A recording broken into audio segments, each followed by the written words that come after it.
BJP की वहां से तैसी मार रखी है, बीजेपी के कार्यकर्ताओं को दौड़ा दौड़ा कर मारा जा रहा है और तमाम इनकी फैमिली अंडरग्राउंड हो गई। जितने भी एमएलए, गद्दार एमएलए, जिन पे ईडी की नज़र और क्राइम ब्रांच की नज़र थी, इनकी तमाम फैमिली वहां से गायब हो गई, क्योंकि इनको पता है अगर ये बाहर आए तो शिव सैनिक इनको नोच कर खा जाएंगे। गद्दारों का हम हमारी भाषा में निषेध करते हैं। इन गद्दारों को कड़ी से कड़ी सजा दी जाए। और एहसान जाफरी को जिस तरह बीजेपी द्वारा कत्ल करा गया था और जिस तरह जलता हुआ टायर उनके गले में डाला गया था और जिस तरह पूरी दुनिया ने देखा था, जिस तरह गुलबर्गा सोसाइटी में मुसलमानों को मारा गया था और पुलिस वाले बाहर दंगाई तमाशा ही बने देख रहे थे। नरेंद्र मोदी के बॉडी पे जितना रुआ है, एक एक रुआ मुसलमानों के खून से रंगा हुआ है, टप टप टपक रहा होगा। और वही तड़ी पार जो हमारा अमित शाह है, वो भी दोनों के दोनों गुजरात के दंगाई हैं। नुपुर शर्मा को के स्कैंडल को दबाने के लिए मोदी जी जल्दी से अग्निपथ लेकर आ गए। इनको लगा अग्निपथ को लोग समझ नहीं पाएंगे, अग्निपथ को अमिताभ की फिल्म समझ के पूरे भारत में सुपर डुपर हिट समझेंगे। और जिस तरह स्टूडेंट्स ने 17-17 साल के लॉन्डो ने पूरे भारत में आग लगाई और वो अग्निपथ न बन के अग्निपुत्र बन के भारत को जला रहे थे, तो मोदी जी के हाथ से तोते उड़ गए। मोदी सरकार आनंद फानंद इन्होंने एक नाथ शिंदे से सेटिंग करी कि हम तुझे जेल में डालें, जल्दी से शिवसेना का वजूद खत्म कर। और जितने भी कार्यकर्ता, जितने भी एमएलए जो इनके साथ गए, उन लोगों को ये पता था कि उद्धव ठाकरे को हम गिराएंगे। जीत के आए महाराष्ट्र से और सकून पर मारा है गुवाहाटी, और गुवाहाटी में जाकर कह रहे हैं कि हम तुम्हारे साथ नहीं है। नमस्कार, आदाब, सत श्री अकाल। आप देख रहे हैं द नेशन वॉइस। और इस वक्त हमारे साथ है अमन रिजवी। इनसे बात करते हैं देश के मौजूदा हालात पर। मैडम, आजकल महाराष्ट्र की राजनीति को लेकर बड़ा बवाल मचा हुआ है, क्या कहती है आपकी जो सोच है, नज़र है और समझ है? देखो, अगर इस महाराष्ट्र की पॉलिटिक्स को देखना हो तो पहले आपको थोड़ा और पीछे जाना चाहिए। आपको नुपुर शर्मा को सर्च करना चाहिए। महाराष्ट्र की पॉलिटिक्स में जो उथल पुथल मचा है, वहाँ 1001% बीजेपी का जो है ना ऑपरेशन लोटस जिम्मेदार है। क्योंकि महाराष्ट्र की पुलिस बड़ी हंसती खेलती कूदती फांदती दिल्ली आई थी नुपुर शर्मा को पकड़ने, और भगोड़ी नुपुर शर्मा भाग गई थी।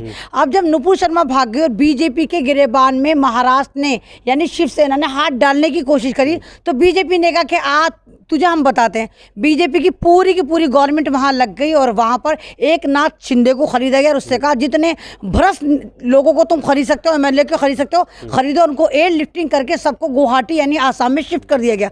यानी ये सारा का सारा स्कैंडल वो है कि अगर आप नुपुर शर्मा पर हाथ डालोगे, वो तो मैंने आपसे, अगर आपको याद हो, मैं लगातार आपके चैनल से और दूसरे चैनलों से कह रही हूँ कि नुपुर शर्मा पे हाथ डालना मुमकिन ही नहीं, नामुमकिन है। क्योंकि जिसको मोदी जी फॉलो कर रहा है, अमित शाह फॉलो कर रहा, मोहन भागवत फॉलो कर रहा, तो उस पर कैसे हाथ डाल दोगे? तो नुपुर शर्मा की वजह से आज शिवसेना खतरे में आ गई। शिव सैनिक जो है परेशान है। और एक नाथ शिंदे, जिस तरह, ऐसा तो हो नहीं सकता, एक नाथ शिंदे जो एक ऑटो ड्राइवर था, उनकी इतनी औकात कैसे हो गई कि वो शिवसेना के गले में हाथ डाल दे? यानी पीछे से किसी न किसी की सपोर्ट है। और वहीं कह रहे हैं हमारे साथ सुपर पावर है बीजेपी साथ। हाँ, तो सुपर पावर का नाम थोड़ी ले रहे हैं, तो हम लोग और आप लोग देख रहे हैं। क्योंकि अगर वाकई बीजेपी यहाँ पर समर्थन ना कर रही होती तो वो जो एमएलए हैं उनको एयरलिफ्ट करके दिल्ली लाया जाता या राजस्थान लाया जाता। उनको पहले गुजरात लेकर जबरन लेके जाया गया, उसके बाद फिर गुवाहाटी में उनको 5 स्टार होटल में जिस तरह रख रखा है, और जिस तरह लगातार ये आ रहा है कि हम शिवसेना खत्म कर देंगे और शिवसेना हिंदुत्व पे नहीं चल रही। तो इनको 5 दिन पहले ऐसा कौन सा बुखार, ऐसा इनको कौन सा ऐसा काला जॉन्डिस हुआ कि इनको अब पता चला कि शिवसेना जो है वो हिंदुत्व पे नहीं चल रही? तो ये जाहिल लोग हैं, इनको ये नहीं पता कि अगर आप लोग जानते हो और अगर आप 90 तक की बैक जाते हैं तो बाबरी मस्जिद को शहीद करने में सबसे अहम योगदान जो रहा वो शिव सैनिकों का, शिवसेना का रहा। तब तो बीजेपी वजूद में इतनी ज्यादा थी नहीं, छोटी मोटी पार्टी थी, लेकिन शिवसेना के समर्थन थे बाबरी मस्जिद को शहीद करके जो राम मंदिर का ख्वाब पूरा किया गया, वो शिवसैनिक की वजह से हुआ, शिवसेना की वजह से हुआ। और आज शिवसेना का अस्तित्व खतरे में। आज शिवसेना का मतलब उद्धव ठाकरे खतरे में नहीं, पार्टी खतरे में नहीं। आज बीजेपी ये चाह रही है कि हम किसी भी तरह वहां की सरकार गिरा के अपनी सरकार बना ले और शिवसेना पर भी नाग बन के, कुंडली बन के बन जाए और इसको बीजेपी में मर्ज कर लें। क्योंकि तो उद्धव ठाकरे को आपके हिसाब से या तो सच कहने की सज़ा मिली है या मुसलमानों का साथ देने की सज़ा मिली है, जो उन्होंने नुपुर शर्मा की गिरफ्तारी के लिए अपनी पुलिस भेजी, या महाराष्ट्र? नहीं, मुसलमानों का साथ नहीं दिया उन्होंने। एक बात बताइए, संविधान का साथ दिया। अगर आप किसी के मजहब की तौहीन करते हैं तो मुस्लिम समाज तो आपके मजहब की तौहीन नहीं कर रहा, तो वो तो वहां पर दिया। वो तो आप देखिए कि ममता बनर्जी ने भी दिया। ममता बनर्जी को भी अपनी सत्ता संभाल के रखनी चाहिए। हो सकता है निंदा प्रस्ताव जो उन्होंने पारित करा, अब के नंबर बंगाल को, अब के बंगाल के लोगों को, बंगाल के एमएलए को एयरलिफ्ट करके कहीं और लेके जाया जाए। तो उन्होंने मुसलमानों का साथ नहीं, उन्होंने हक का साथ दिया, संविधान का साथ दिया। तो और मुसलमानों का मतलब कहो कि हक का साथ दे रहे हैं, तो उसी में जो शिंदे हैं उनके साथ एक अब्दुल सत्तार नाम के एमएलए भी हैं जो मुस्लिम समाज से आते हैं। और कहा जाता है कि उन्हें अच्छा मंत्रालय मिला हुआ था, और जिस तरीके का आरोप लग रहा है शिवसेना पे कि वो अपने जो हार्ड हिंदुत्व था उसको छोड़कर सॉफ्ट हिंदुत्व पे चली गई। नहीं, हार्ड हिंदुत्व उस अब्दुल सत्तार को भी हार्ड हिंदुत्व नहीं, की हार्ड जरूरत है या हिंदुत्व चाहिए उसे देश? हार्ड हिंदुत्व की तो कोई बात ही ना सॉफ्ट की।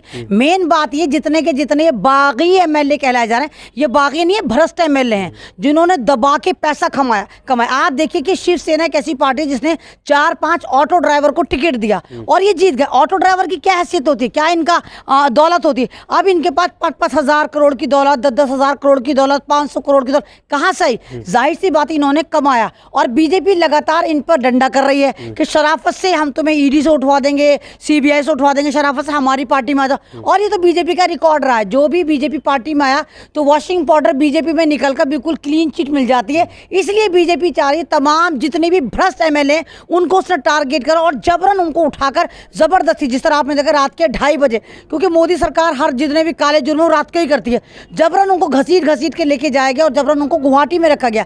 अरे भाई एमएलए आप कहाँ के? महाराष्ट्र के, तो आपको महाराष्ट्र में रखना चाहिए था। भाई तुम तो सत्ता में हो, तुम तो सेंटर पार्टी हो, तुम वाकई अगर बीजेपी पार्टी वाकई का ऑपरेशन लोटस शुरू कर रही थी और इतनी गोबरी थी तो आप महाराष्ट्र में उनको रखते, महाराष्ट्र में करते, आप दूसरी स्टेट में क्यों लेकर गए? और महाराष्ट्र सरकार को और खासकर शिव सैनिकों को भी ये देखना चाहिए कि जितने भी इनकी फैमिली है उनको दौड़ा के वहाँ से भगाओ को गुवाहाटी जाओ। इन तमाम एमएलए की सदस्यता को रद्द करना चाहिए, क्योंकि जीत के आए महाराष्ट्र से और सुकून फरमा रहे हैं गुवाहाटी, और गुवाहाटी में जाकर कह रहे हैं कि हम तुम्हारे साथ नहीं है। तो एक बिल ऐसा भी बनना चाहिए हसन, जहाँ पर अगर आप कांग्रेस से जीत कर आए या दूसरी पार्टी में जाना चाहते हैं या आप बीजेपी से जीत कर आए आप कांग्रेस में जाना चाहते हैं तो उन लोगों की सदस्यता को रद्द करना चाहिए। ये तो ड्रामा चल रहा है, लोग वोट देते हैं कांग्रेस को, कूद के चले जाते हैं बीजेपी में, लोग वोट दे रहे हैं शिवसेना को, कूद के चले जा रहे हैं बीजेपी में। तो ये तो एक तरह से संविधान का मखौला उड़ाया जा रहा है, संविधान को जलील करा जा रहा है। मैडम अग्निपथ के नाम पे शिवसेना को टारगेट कर रही थी बीजेपी पहले, मतलब जो योजनाएं ला रही थी या कहो कि नौकरी ला रही थी, और सेना के नाम पे शिवसेना को लपेट दिया। इसे कैसे देखते हैं? नहीं बिल्कुल, ये अग्निपथ को इन्होंने ठंडा करने के लिए पहले तो आनंद पानन, ये नुपुर शर्मा का जो एक स्कैंडल पूरी दुनिया में उठा, तो नुपुर शर्मा को नुपुर शर्मा को के स्कैंडल को दबाने के लिए मोदी जी जल्दी से अग्निपथ लेकर आ गए। इनको लगा अग्निपथ को लोग समझ नहीं पाएंगे, अग्निपथ को अमिताभ की फिल्म समझ के पूरे भारत में सुपर डुपर हिट समझेंगे। और जिस तरह स्टूडेंट्स ने 17-17 साल के लॉन्डो ने पूरे भारत में आग लगाई और वो अग्निपथ ना बन के अग्निपुत्र बन के भारत को जला रहे थे, तो मोदी जी के हाथ से तोते उड़ गए। मोदी जी को लगा अब हो क्या रहा है। फिर इन्होंने डिजिटल लॉन्डे बिठाया, डिजिटल लॉन्डे स्ट्रीम चैनल पर आया, उन्होंने बताया कोई अनवाड़ी था, कोई पनवाड़ी था, वो 25-25 साल के 35-35 साल के लॉन्डे जो थे वो बता रहे थे कि अग्निपथ के क्या फायदे, जिन्होंने कभी पूरी खानदान वाला जिनका पूरा फौज में नहीं गया। बिल्कुल इसी तरह जैसे वो फर्जी किसान आए थे और डिजिटल पे बता रहे थे जिन्होंने कभी गमले में धनिया नहीं उगाया था कि भाई फौज के बिल के क्या फायदे, बिल्कुल सेम ऐसे ही करा।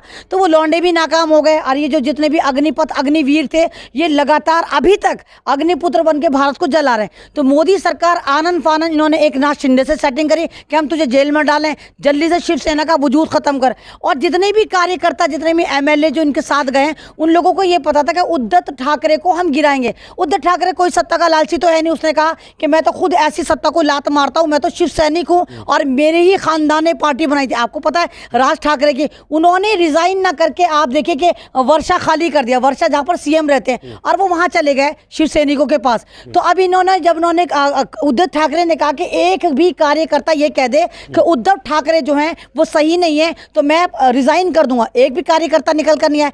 तो ये जो एक नाथ शिंदे और बीजेपी ने सोचा था कि हम लगातार ट्वीट करेंगे और इन पर इल्जाम लगाएंगे तो उद्धव ठाकरे जीरो हो जाएंगे, लेकिन उद्धव ठाकरे ने जो मास्टर स्ट्रोक मारा और लाइव आकर कहा, उन्होंने कहा कि मैं रिजाइन कर दूंगा। और उन लोगों को भी सोचना चाहिए जो जा रहे हो मुझसे आकर बात करें, तो आगे कौन बात करेगा? वो तमाम भ्रष्ट एमएलए बात करेंगे। तो ये तमाम का तमाम मजा आ रहा है, नहीं मालूम ऊंट किस करवट बैठेगा। लेकिन बीजेपी की जो एक हरकत है, चाल है, वो ये है कि वो उद्धव ठाकरे को खत्म करने के साथ साथ शिवसेना को भी खत्म करे और शिवसेना को जो है एक रिमोट कंट्रोल अपने हाथ में रखे और जिस तरह चाहे चलाए। क्योंकि अगर आपको पता हो महाराष्ट्र जो है वो भारत में अहम भूमिका अदा करता है। जितने भी क्रीमी लोग हैं, करोड़पति लोग हैं, जितना भी फाइनेंस होता है वो महाराष्ट्र से होता है और महाराष्ट्र शिवसेना के पास है। तो वो चाबी लेने के लिए, क्योंकि इलेक्शन होने वाले, तो भारतीय जनता पार्टी किसी भी तरह शिवसेना को कैप्चर करना चाहती है। ये सारा गेम चल रहा है। मैडम कहा जा रहा है कि उद्धव ठाकरे पे महिलाओं की हाय पड़ गई, उनका सब्र पड़ गया या कि पाप लग गया। जैसे कि नुपुर शर्मा पे उन्होंने कार्रवाई के लिए पुलिस भेजी, उससे पहले उन्होंने कंगना रनौत का वो ऑफिस को मतलब बुलडोजर से तोड़वाया था। कंगना रनौत ने खुद कहा था कि आज मेरा घर तोड़ा, कल को तेरा घमंड टूटेगा। ठीक वही हुआ कि जो हनुमान चालीसा पढ़ने जा रही थी रीत राणा, उनका भी उन्होंने भी कहा था कि ये घमंडी सरकार है, उनका घमंड एक दिन टूटेगा। नहीं तो नहीं कहा तो जा रहा है नहीं कि नहीं, घमंड की बात नहीं है। देखो ना, ये तो सारी की सारी पाखंडी औरतें थी। अब ये देखो वो औरतें आपको क्यों नजर नहीं आ रही जो उद्धव ठाकरे के लिए, शिवसेना के लिए दहाड़े मार मार के रो रही हैं, और वो खुद कह रही हैं कि ये एमएलए अगर वापस आएंगे तो हम इनको छोड़ेंगे नहीं, और शिवसेना के कार्यकर्ता इंतजार कर रहे हैं। जिस तरह बीजेपी की लतियन घुसियन बतियन वहां पर चल रही, वो तो आपको डिजिटल नहीं दिखाएगा ना आपको स्ट्रीम चैनल दिखाएगा। बीजेपी की वहां से तैसी मार रखी है, बीजेपी के कार्यकर्ताओं को दौड़ा दौड़ा कर मारा जा रहा है, और तमाम इनकी फैमिली अंडरग्राउंड हो गई। जितने भी एमएलए, गद्दार एमएलए जिन पे ईडी की नज़र और क्राइम ब्रांच की नज़र थी, इनकी तमाम फैमिली वहाँ से गायब हो गई, क्योंकि इनको पता है अगर ये बाहर आए तो शिव सैनिक इनको नोच कर खा जाएंगे। भाई महाराष्ट्र में शिवसेना की सरकार चलती है, शिवसेना कोई पार्टी तो है नहीं, शिवसेना एक संगठन का नाम है। शिवसेना एक बहुत मजबूत संगठन है जो वहाँ चलता है। ये कोई बीजेपी है तो है नहीं कि इधर से घोटाला करा उधर से घोटाला करा।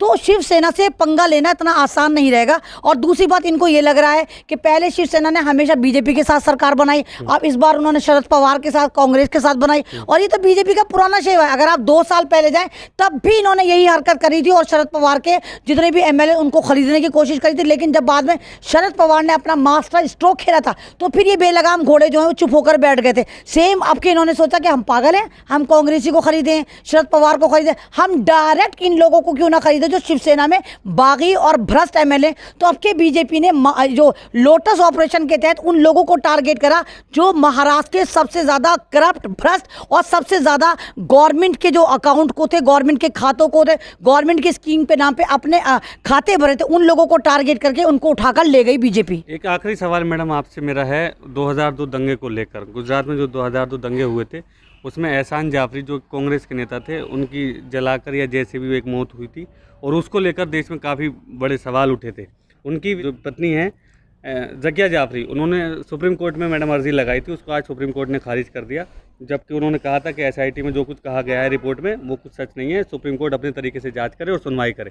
तो अब वो याचिका जो है खारिज कर दी गई है, आपका क्या कहना है इसके हिसाब? देखिए, आज आप सुप्रीम कोर्ट तो वैसे ही कहीं ना कहीं सरकार के खेमे में जाता जा रहा है। तो जज साहब ने भी कहा जय जय मोदी, हर हर मोदी, घर घर मोदी, जय भारत, जय श्री राम कह के उन्होंने ज़किया जाफरी से कहा तू पागल है क्या, हम मोदी की तरफ है, चाहे मोदी जी कितने बड़े क्रिमिनल हो। जज साहब चले गए। तो जब भारत का संविधान इस तरह का करता है, आप देखिए कि एक बंदी अगर कोई केस फाइल कर रही है तो अदालत का महत्व है, अदालत का कर्तव्य कि उस केस को ले छानबीन करे, पहले छानबीन करती तो सही। और इसी तरह ज़किया जाफरी भी बेवकूफ़ है। अरे ज़किया जाफरी को अपने हस्बैंड के वो आखिरी अल्फाज याद करने चाहिए थे जब वो जय मोदी जय श्री राम कर रहे थे, और अदालत को भी देखना चाहिए था। अरे ज़किया जाफरी जी वो तो सही थे, उनको तो सही, वो तो उनको दंगाइयों ने नहीं मारा था, उनको तो मुसलमानों ने ही मारा था, वो खुद मरे थे, उनको नहीं मारा था। तो ये सारे ड्रामे हैं जहाँ पर संविधान का मखौला उड़ाया जा रहा है कि यानी supreme court, high court, lower court सारे के सारे जो है एक तरह के आरएसएस के चुंगल में आ गए और फर्जीवाड़ा करें कि हम हिंदू राष्ट्र बनाएंगे, हिंदू का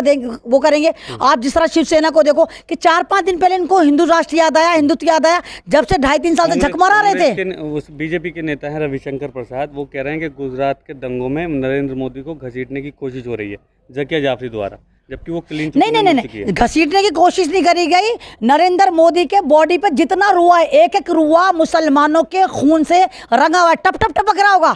और वही तड़ीपार जो हमारा अमित शाह है, वो भी दोनों के दोनों गुजरात के दंगाई हैं। और अगर घसीटने की कोशिश करी गई है तो वो बेवकूफ़ आदमी सवाल का जवाब दे कि फिर तड़ीपार किस तरह करा था गुजरात से। तो ये इनके ऊपर दंगे हैं, जाहिर सी बात है सरकार इनकी तो अपने मुकदमे खुद साफ कर लो। जैसे उत्तर प्रदेश में जो हमारे योगी जी हैं, उन पे 60-65 बड़े बड़े जुर्म तो सब साफ कर। तो जिसकी सत्ता होती है वो अपने संविधान को भी खरीद लेता है, जुडिशरी को भी खरीद लेता है, और जुल्म का शिकार जो होती है वो कम्युनिटी होती है जो लगातार भारत में जुल्म का शिकार हो। जैसे मुस्लिम समाज इस वक्त सबसे ज़्यादा शिकार हो रहा है। तो एहसान जाफरी को जिस तरह बीजेपी द्वारा कत्ल करा गया था, और जिस तरह जलता हुआ टायर उनके गले में डाला गया था, और जिस तरह पूरी दुनिया ने देखा था, जिस तरह गुलबर्गा सोसाइटी में मुसलमानों को मारा गया था और पुलिस वाले बाहर दंगाई तमाशाई बने देख रहे थे, तो अगर दुनिया में इंसाफ नहीं मिलता तो ज़किया जाफरी आपको इस वाली बात का पूरा वो रखना चाहिए यकीन कि इंशाल्लाह हमारा इंसाफ, मुस्लिम समाज का इंसाफ अल्लाह ताला करेगा, सुप्रीम खुदा करे। क्योंकि हमें बीजेपी पे यकीन नहीं, इनकी सत्ता पे यकीन नहीं, इनका बनाए हुए संविधान पे यकीन नहीं, और जिस तरह इन्होंने तमाम जुडिशरी को, तमाम एडमिनिस्ट्रेशन को, तमाम पुलिस को खरीद लिया है, हमें अभी उस पर भी यकीन नहीं है। बहुत बहुत शुक्रिया हमसे बात करने के लिए। तो ऐसी और बहुत सारी तमाम खबरों के लिए आप देखते रहिए द नेशन वॉइस। हमारे चैनल को लाइक कीजिए, यूट्यूब पे हैं तो सब्सक्राइब कीजिए। धन्यवाद।